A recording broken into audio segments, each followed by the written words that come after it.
ఆకాశవాణి ప్రాంతీయ వార్తలు చదువుతున్నది కనపర్తి రాణి. ముఖ్యాంశాలు: నిరంతరం నేర్చుకుంటూ సమాజానికి అంకితభావంతో సేవలందించాల్సిన బాధ్యత వైద్యులపై ఉందని Andhra Pradesh governor justice S. Abdul Nazeer పేర్కొన్నారు. రంగారెడ్డి జిల్లా కోహెడాలో అంతర్జాతీయ సమీకృత పండ్ల మార్కెట్కు తెలంగాణ ముఖ్యమంత్రి ఏ. రేవంత్ రెడ్డి శంకుస్థాపన చేశారు. గోదావరి పుష్కరాలకు ఆతిథ్యం ఇచ్చే 268 గ్రామ పంచాయతీలను మోడల్ పంచాయతీలుగా అభివృద్ది చేస్తామని ఆంధ్రప్రదేశ్ ఉప ముఖ్యమంత్రి కె. పవన్ కళ్యాణ్ పేర్కొన్నారు. ఆంధ్రప్రదేశ్ వ్యాప్తంగా వ్యర్థాల శుద్ది, నిర్వహణ కోసం 300 కోట్ల రూపాయలతో ప్లాంట్లను ఏర్పాటు చేసేందుకు ప్రభుత్వ అనుమతి లభించింది. వార్తల వివరాలు: నిరంతరం నేర్చుకుంటూ సమాజానికి అంకితభావంతో సేవలందించాల్సిన బాధ్యత వైద్యులపై ఉందని Andhra Pradesh governor justice S. Abdul Nazeer పేర్కొన్నారు.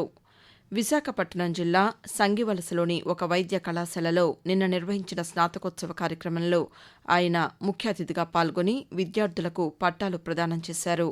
ఈ సందర్భంగా గవర్నర్ మాట్లాడుతూ ప్రజలకు ఆరోగ్యకరమైన జీవనశైలి అలవాట్లపై వైద్యులు అవగాహన కల్పించాలని సూచించారు.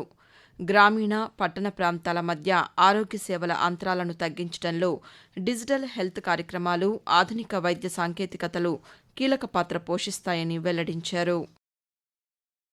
హైదరాబాద్ నగరంలో పెరుగుతున్న జనాభా అవసరాలను దృష్టిలో ఉంచుకుని రంగారెడ్డి జిల్లా కోహెడాలో అంతర్జాతీయ సమీకృత పండ్ల మార్కెట్ను 2,400 కోట్ల వ్యయంతో 240 ఎకరాల్లో నిర్మిస్తున్నట్లు తెలంగాణ ముఖ్యమంత్రి ఏ. రేవంత్ రెడ్డి తెలిపారు.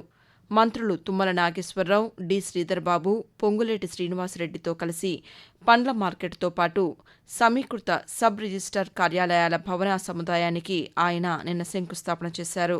ఈ సందర్భంగా ముఖ్యమంత్రి మాట్లాడుతూ నగరం నుంచే కాదు, రాష్ట్రం నలుమూలల నుంచి ఎవరి ఇంట్లో పెళ్లున్నా, ఎవరి ఇంట్లో పండుగ ఉన్నా, ఏమి కొనాలన్నా ఇక్కడికి వస్తే అన్ని అందుబాటులో ఉండే విధంగా ఈనాడు 240 ఎకరాలలో 2,400 కోట్ల రూపాయలు వెచ్చించి అంతర్జాతీయ స్థాయిలో కోహెడా ఫ్రూట్ మార్కెట్ ను మనం ప్రారంభించుకుంటున్నామని చెప్పడానికి నేను సంతోషపడుతున్నా.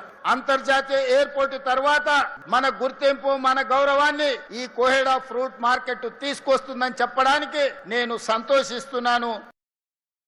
గోదావరి పుష్కరాలకు ఆతిథ్యమిచ్చే 268 గ్రామ పంచాయతీలను మోడల్ పంచాయతీలుగా అభివృద్ది చేస్తామని ఆంధ్రప్రదేశ్ ఉప ముఖ్యమంత్రి కె. పవన్ కళ్యాణ్ పేర్కొన్నారు.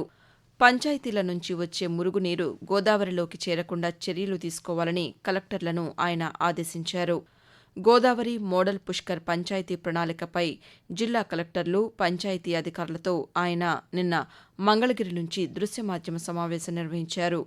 పుష్కర ఘాట్లు, పుష్కర నగర్ల వద్ద పార్కింగ్, వీధి దీపాలు, వస్త్రాలు మార్చుకునే గదులు, స్నానమాచరించేందుకు సౌకర్యాలు, రోడ్లు, డ్రైనేజీ వంటి మౌలిక సదుపాయాలను ముందుగానే సిద్ధం చేయాలని అధికారులకు సూచించారు.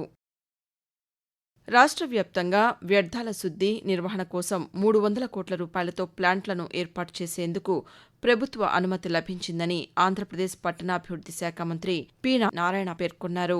శ్రీ పొట్టి శ్రీరాములు నెల్లూరు జిల్లా దొంతాలి డంపింగ్ యార్డులో నిర్మాణంలో ఉన్న వ్యర్థాల నిర్వహణ ప్లాంటు పనులను అధికారులతో కలిసి ఆయన నిన్న పరిశీలించారు. అనంతరం మంత్రి నారాయణ పాత్రికేయులతో మాట్లాడుతూ నెల్లూరు దొంతాల్లో ఈరోజు ఇంకా 1,00,000 టన్నుల చెత్త ఉంది. దాన్ని తీస్తేనే అక్కడ వేస్ట్ ఎనర్జీ ప్లాంట్ పెట్టగలరు. ఎంతో వేగవంతంగా చేస్తున్నారు. బహుశా ఈ మంత్ ఎన్నిక పూర్తి అయ్యేట్టుగా ప్లాన్ చేశాం. నెక్స్ట్ మంత్ నుంచి ఇక్కడ వేస్ట్ ఎనర్జీ ప్లాంట్ వస్తుంది. అదేవిధంగా తిరుపతి, అదేవిధంగా కడప, అదేవిధంగా కర్నూలు, అదేవిధంగా విజయవాడ, తెనాలి, మచిలీపట్నం, బందరు, అన్ని చుట్టుపక్కల ఉన్న ప్రతి మున్సిపాలిటీ నుంచి 100 కిలోమీటర్ డిస్టెన్స్ లో ఉన్న మున్సిపాలిటీస్ అంతా తీసుకొచ్చి అంటేస్తున్నాయి. అందువల్ల అక్కడ ఎక్సెస్ అయినందువల్ల విజయవాడలో మరొక ప్లాంట్ ని గవర్నర్ ముఖ్యమంత్రి గారు శాంక్షన్ చేశారు. ఆకాశవాణి ప్రాంతీయ వార్తలు వింటున్నారు. పురుషుల అండర్ 18 హాకీ కప్ 2026 టైటిల్ను భారత పురుషుల జట్టు కైవసం చేసుకోవడంపై కేంద్ర బొగ్గు, గనుల శాఖ మంత్రి జి. కిషన్ రెడ్డి హర్షం వ్యక్తం చేశారు. టోర్నమెంటు మొత్తం జట్టు ప్రదర్శించిన అసాధారణ నైపుణ్యం, పట్టుదల ప్రశంసనీయమని సామాజిక మాధ్యమం ఎక్స్ వేదికగా వెల్లడించారు. ఆటగాళ్లు, కోచ్లు, సహాయక సిబ్బంది అంకితభావానికి ఈ విజయం నిదర్శనమని అన్నారు. భవిష్యత్తులోనూ జట్టు మరిన్ని విజయాలు సాధించాలని ఆయన ఆకాంక్ష వ్యక్తం చేశారు. రాష్ట్రంలో ప్రకృతి వ్యవసాయం ప్రజా ఉద్యమంగా సాగుతోందని, సేంద్రియ ఉత్పత్తులు ఆరోగ్యానికి ఎంతో మేలు చేస్తాయని ఆంధ్రప్రదేశ్ బీసీ సంక్షేమ శాఖ మంత్రి ఎస్ సవిత పేర్కొన్నారు. గుంటూరు జిల్లా తాడేపల్లిలోని ఒక సేంద్రియ వ్యవసాయ క్షేత్రాన్ని ఆమె నిన్న సందర్శించారు. సేంద్రియ వ్యవసాయం గురించి అక్కడి రైతులను వివరాలు అడిగి తెలుసుకున్నారు. ఈ సందర్భంగా మంత్రి మాట్లాడుతూ, రైతులు కూడా బాగా సమయస్ఫూర్తి పెరిగింది. కమర్షియల్ క్రాప్స్ లో ఎక్కువగా యూరియా కావచ్చు, రసాయక ఎరువులు వాడడం వల్ల పంట దిగుబడి రావచ్చే తప్ప వారి కుటుంబంలో ఉన్న కుటుంబ సభ్యులు కూడా ఆరోగ్యం చెడిపోతున్నారు అని వారు కూడా ఆర్గానిక్ ఫార్మింగ్ కి మరి ఎక్కడికక్కడ పొలం పండుగ అనే కార్యక్రమం ప్రభుత్వం చేయటం వల్ల రైతులకు కూడా అవేర్నెస్ పెరిగింది. మరి ప్రజలకు కూడా అవేర్నెస్ పెరగాలి. ఎందుకంటే ఇలా పండిస్తున్న రైతన్నులందరికీ మనం సహకరించి మీరు ఆర్గానిక్ ఫుడ్ తినండి, అప్పుడే మీ ఆరోగ్యంలో పెను మార్పులు మొదలవుతాయి. యోగాంధ్ర నమోదు ప్రక్రియను ఆంధ్రప్రదేశ్ ప్రభుత్వం నిన్న ప్రారంభించింది. యోగాంధ్ర పోర్టల్లో తొలి రోజు సుమారు 2,000 మంది యోగా మాస్టర్ ట్రైనర్లు తమ పేర్లు నమోదు చేసుకోగా వారికి జిల్లాల్లో శిక్షణా కార్యక్రమాలు ప్రారంభమయ్యాయని అధికారులు తెలిపారు. శ్రీ సత్యసాయి జిల్లా లేపాక్షిలోని దేవాలయ ప్రాంగణంలో రాష్ట్ర స్థాయి యోగాసనాల కార్యక్రమాన్ని వైద్య ఆరోగ్య శాఖ మంత్రి వై సత్యకుమార్ యాదవ్ ఈరోజు ప్రారంభిస్తారు. ఆరోగ్య సంరక్షణలో యోగా ప్రాధాన్యాన్ని తెలియచేసేలా విద్యార్థులకు వివిధ ఇతివృత్తాలపై పోటీలు నిర్వహిస్తున్నట్లు ఆరోగ్య కుటుంబ సంక్షేమ శాఖ కమిషనర్ వీరపాండ్యన్ తెలిపారు. ఈ పోటీలు ఈ నెల 20వ తేదీ వరకు 4 దశల్లో 14 రోజుల పాటు కొనసాగుతాయని పేర్కొన్నారు.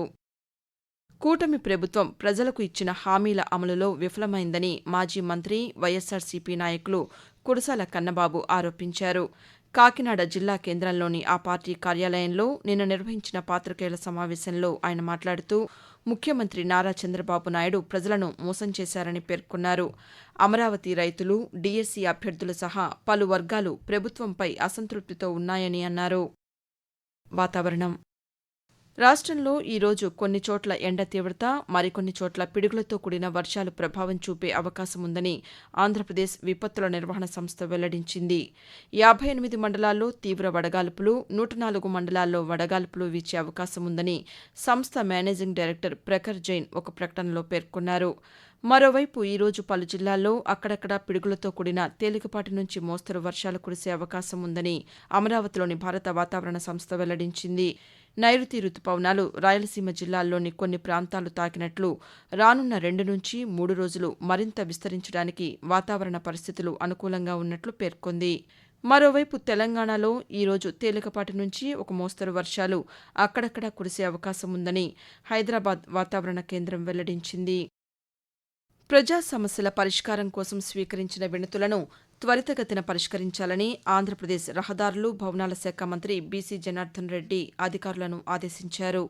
నంద్యాల జిల్లా బనగానపల్లిలోని తన క్యాంపు కార్యాలయంలో ప్రజల నుంచి వినతులను ఆయన నిన్న స్వీకరించారు. ఈ సందర్భంగా మంత్రి మాట్లాడుతూ, ప్రభుత్వం అమలు చేస్తున్న సంక్షేమం, అభివృద్ధితో కూడిన సుపరిపాలనను ప్రజల్లోకి విస్తృతంగా తీసుకెళ్లాల్సిన అవసరం ఉందని అన్నారు. ప్రజా సమస్యల పరిష్కారమే కూటమి ప్రభుత్వ ప్రాధాన్యతగా ఆయన పేర్కొన్నారు. ప్రాంతీయ వార్తలు ముగించే ముందు ముఖ్యాంశాలు మరోసారి. నిరంతరం నేర్చుకుంటూ సమాజానికి అంకితభావంతో సేవలందించాల్సిన బాధ్యత వైద్యులపై ఉందని Andhra Pradesh governor justice S Abdul Nazeer పేర్కొన్నారు.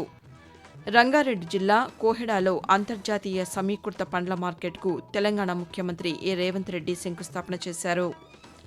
గోదావరి పుష్కరాలకు ఆతిథ్యమిచ్చే 268 గ్రామ పంచాయతీలను మోడల్ పంచాయతీలుగా అభివృద్ది చేస్తామని ఆంధ్రప్రదేశ్ ఉప ముఖ్యమంత్రి కె పవన్ కళ్యాణ్ పేర్కొన్నారు. ఆంధ్రప్రదేశ్ వ్యాప్తంగా వ్యర్థాల శుద్ది నిర్వహణ కోసం 300 కోట్ల రూపాయలతో ప్లాంట్లను ఏర్పాటు చేసేందుకు ప్రభుత్వ అనుమతి లభించింది. ఆకాశవాణి ప్రాంతీయ వార్తలు ఇంతటితో సమాప్తం.